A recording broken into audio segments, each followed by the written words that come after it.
Hello दोस्तों, आप लोग कैसे हैं? आई होप आप लोग अच्छे ही होंगे। तो आज का हमारा टॉपिक है लघुत्तम समावर्तक। लघुत्तम समावर्तक हमारा टॉपिक है। तो देखिए,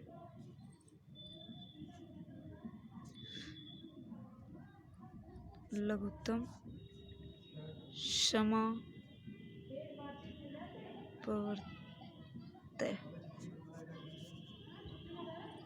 इसको बोलते हैं इंग्लिश में लीस्ट कॉमन मल्टीपल।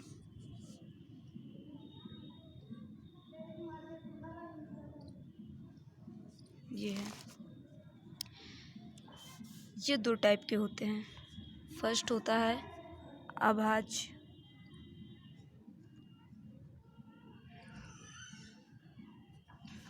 गुणनखंड,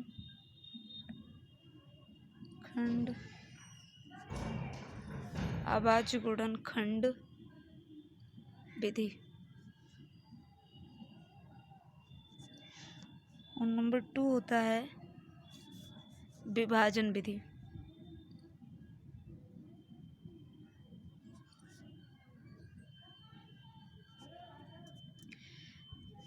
लघुत्तम समावर्तक क्या होता है? यानी गुणनखंड तथा इंट्रोडक्शन, गुणनखंड तथा गुणज क्या है, यानी फैक्टर एंड मल्टीपल। यदि दो संख्याओं में से पहली संख्या दूसरी संख्या को पूर्णतः विभाजित कर दे तो पहली संख्या को दूसरी संख्या का हम गुणनखंड कहते हैं। ठीक है, जो मतलब कि कहने का ये मतलब है कि जो हमारी पहली संख्या होगी, दो संख्याएं हमारी दी हैं और उसमें की जो पहली संख्या है वह दूसरी संख्या को पूर्णतः विभाजित कर दे तो पहली संख्या को पहली संख्या को दूसरी संख्या का गुणज या गुणनखंड कहेंगे और दूसरी संख्या को पहली संख्या का गुणज कहते हैं। ठीक है, दूसरी संख्या का गुणज होगा पहली संख्या और दूसरी संख्या को पहली संख्या का गुणज कहेंगे। एग्जाम्पल के थ्रू हम बताएंगे आपको। जैसे ये 3 है, ठीक है, संख्या 3 है और एक 24 है, तो तीन जो है 24 का गुणनखंड है। 24 का गुणनखंड क्या है? 3। 24 का गुणनखंड क्या है? 3। और 24 क्या है? गुणज है 3 का। ठीक है, 24 का गुणनखंड 3 है और 3 का जो गुणक है वो है 24। ठीक है, क्लियर हो गया। अब हम लघुत्तम समावर्तक की बात करते हैं। लघुत्तम समावर्तक क्या होता है? वह छोटी सी छोटी संख्या जो प्रत्येक दी गई संख्या से पूर्णतः विभाजित हो जाए, ठीक है, लघुत्तम समावर्तक कहलाता है। वह छोटी सी छोटी संख्या जो प्रत्येक दी गई संख्या को पूर्णतः विभाजित कर दे वह लघुत्तम समावर्तक कहलाता है। नेक्स्ट, अब हम फर्स्ट पॉइंट, ये दो टाइप के होते हैं, अभाज्य गुणनखंड विधि और नंबर 2 विभाजन विधि। अभी ये अभाज्य गुणनखंड विधि क्या होता है हम इसे एग्जाम्पल के थ्रू बताएंगे। अभाज्य गुणनखंड विधि, इसे हम आपको बता रहे हैं। देखिए एग्जाम्पल जैसे मुझे दिया है 18, 28 और 108, ऐसी संख्याएं मैंने ले लिया। अब इसका मुझे क्या निकालना है? एलसीएम निकालना है। इसका मुझे एलसीएम निकालना है।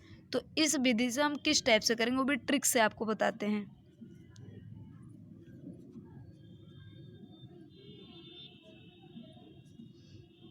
Trick solution.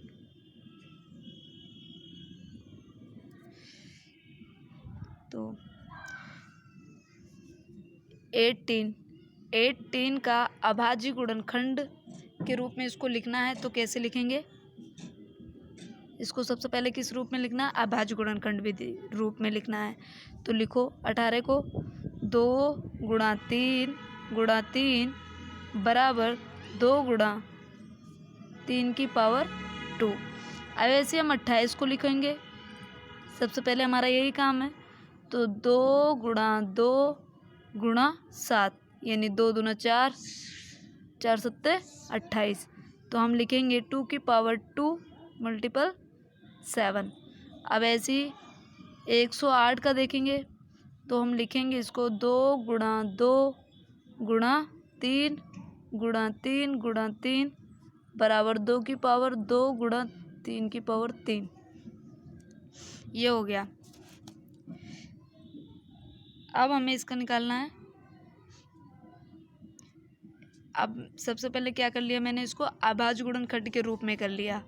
अब क्या करना है, जो अभाज्य गुणनखंडों को सबसे बड़े घात के साथ, ठीक है, जो सबसे बड़ी घात हैं उनको लिखेंगे। जो बड़ी घातें हैं उन्हीं को लिखेंगे। तो लिखो 2 की पावर 2 है, उसके बाद 3 की पावर 3 है, ठीक है। फिर क्या करना है, इसमें देख रहे हो एक 7 है और इस पर 7 पे कोई पावर नहीं है, तो 7 ऐसे ही लिख लो। अब इनको क्या करना है, मल्टीप्लाई कर लेना है, ठीक है। यहाँ लिख लो अभीष्ट एलसीएम। तो ये 2 की पावर कितना हो गया 4, 3 की पावर 3 3 होती हैं 27, और ये 7 मल्टीप्लाई कर लीजिए, कितना आएगा, इनमें मल्टीप्लाई कर लो आपस में।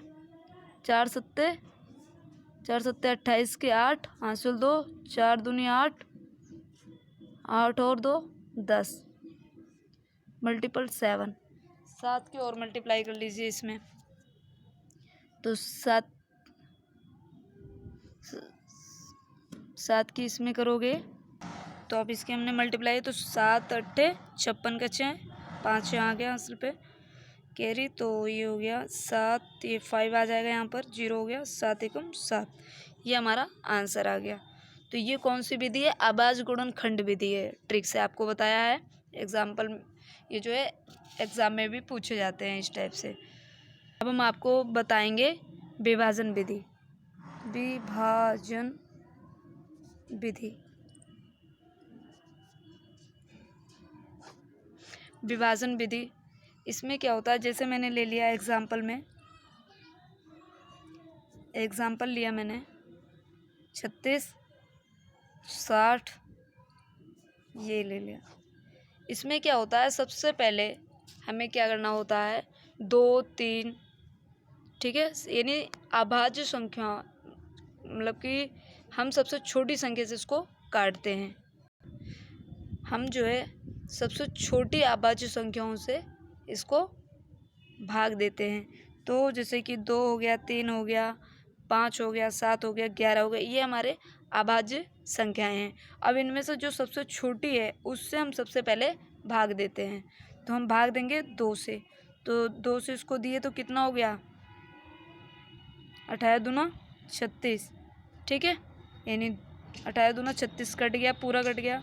उसके बाद ये इसे काटोगे तो 30 दूनी 60 कट गया।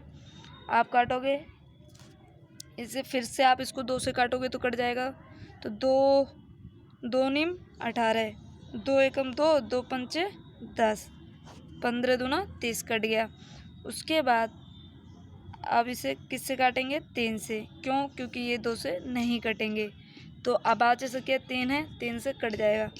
तो अब इससे बड़ी कौन सी संख्या है, ये है, इससे कोई छोटी तो है नहीं, इसी से काटेंगे। तो 3 से इसको काटेंगे तो 3 तिया 9 और 3 पचे 15। अब क्या होगा, ये अलग है संख्या, ये तो इसमें से सिर्फ 3 ही कट जाए, तो हम इसको काटेंगे पहले। तो 3 एकम 3, ये नहीं कटेगा, इसको ऐसे ले लोगे तो 5 से कट जाएगा। अब 5 है तो 5, ये 1 तो कट चुका है, इसको ऐसे लिखेंगे तो 5 1 जा 5। तो ये आपका सॉल्व हो गया। अब इसे आप क्या करोगे, 1 2 मल्टीपल 2 3 मल्टीपल 3 मल्टीपल 5। अब इन्हें पूरा गुणा कर दो, जो आंसर आएगा वही आपका एलसीएम कहलाएगा विभाजन विधि द्वारा। तो 2 दूना 4, 4 तिया 12, 12 तिया 36, 36 पंचे कितना होगा, मल्टीप्लाई करो, 5 अंक 30 के 0, 5 अंक 30 के 0 हासिल 3, 5 या 15, 3 18। यही आपका आंसर है। हम आपको और एग्जाम्पल देते हैं करने के लिए, बताते हैं कि जैसे 16, 18, 12, इसका हमें विभाजन विधि करना है, विभाजन विधि द्वारा, ठीक है, करना है। अब मैंने बताया है कि सबसे छोटी अभाज्य संख्या से ही हमें इसे भाग देना है। तो दोगे तो सबसे छोटी अभाज्य संख्या कौन सी है? 2। तो 2 से काटोगे आप तो 2 × 16, 8 बार गया, और 2 नीम 18, और 2 छक्का 12, कैंसिल। फिर आप इसे 2 से काट के देखेंगे, कट जाएगा। 2 चौक 8, ये नहीं कटेगा, इसको ऐसे रहने दीजिए। 2 तियाँ 6, कट गया। फिर आप देखोगे 2 से कटेगा, तो 2 से कट रहा है, तो 2 दूना 4, ये नहीं कटेगा, इसे भी ऐसे उतार लो, ये भी नहीं कटेगा, ऐसे रखो। फिर देखो 2 कट जाएगा, 2 एकम 2, 9 नहीं कटा, इसको ऐसे रखिए। 3 भी नहीं कटेगा, ये भी ऐसे रखा। अब हम इसको क्या करेंगे? 3 से काटेंगे, क्योंकि इसके बाद इससे बड़ी अभाज्य संख्या कौन सी है? 3। तो 3 से काटेंगे, और यहाँ पे ये 3 से कट भी जाएगा, तो 1, ऐसे ही 3 3 जा 9, 3 1 जा 3, फिर से एक बार 3 से, 3 1 जा 3, 1 ऐसे ही, ये कैंसिल हो चुका है, इसको ऐसे रखेंगे। 3 1 जा 3, ये भी कट गया है। तो अब इनको क्या करेंगे? आप ऐसे रखेंगे, तो 2 × 2 × 2 ×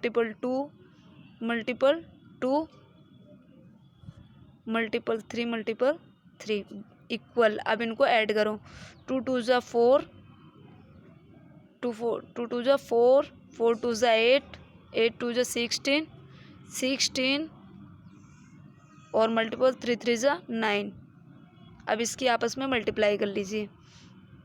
करोगे तो अब इसे सॉल्व करो, कितना आएगा? 16 का क्या करेंगे? टेबल पढ़ो 16 का, तो 16 9 जा 144, यही आंसर है आपका, ठीक है। आई होप आपको ये मेथड समझ में भी आए होंगे, एलसीएम करना। और अगर आपको समझ में आए तो लाइक करना ना भूलें, और शेयर भी करें, जिससे कि जिन्हें नहीं आता है वो भी इस चीज़ को सीखें। और हम आपको बिल्कुल बेसिक से बताएंगे कुछ भी, और ये कंपटीशन लेवल की आपको बताएंगे। और प्लीज़ आप इस लाइक करें और हमारे चैनल को सब्सक्राइब भी करें। थैंक यू सो मच हमारी वीडियो देखने के लिए।